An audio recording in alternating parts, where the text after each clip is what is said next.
Dans l'actualité également, ces troubles à La Réunion qui ont repris ce soir dans le quartier du Chaudron à Saint-Denis. Affrontement entre 150 et à 200 personnes, dont de nombreux pilleurs et la police. Hier déjà, les émeutes ont provoqué de gros dégâts en marge d'une manifestation des routiers contre les prix de l'essence. Clément Le Goff. À la nuit tombée, le quartier du Chaudron s'enflamme. Pendant 3 heures, 200 personnes font face à la police. Cocktail Molotov et feux de voiture contre gaz lacrymogène. Ici, un camion rempli de sacs de riz vient d'être pillé puis brûlé. Ils ont mis le feu et puis il y a eu les forces de l'ordre qui sont arrivées juste après. Et puis comme les pompiers ne venaient pas, on a éteint nous-mêmes, quoi.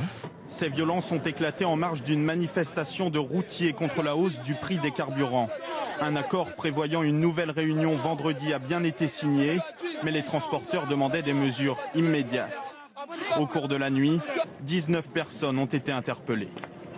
Ce matin, les habitants découvrent l'ampleur des dégâts. Une quinzaine de commerces, comme cette pharmacie, ont été vandalisés ou pillés.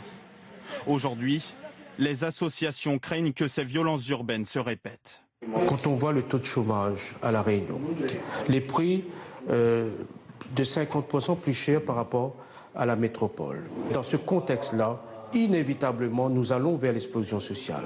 Ce soir, malgré les appels au calme, de nouveaux débordements sont signalés dans le quartier du Chaudron, à Saint-Denis de La Réunion.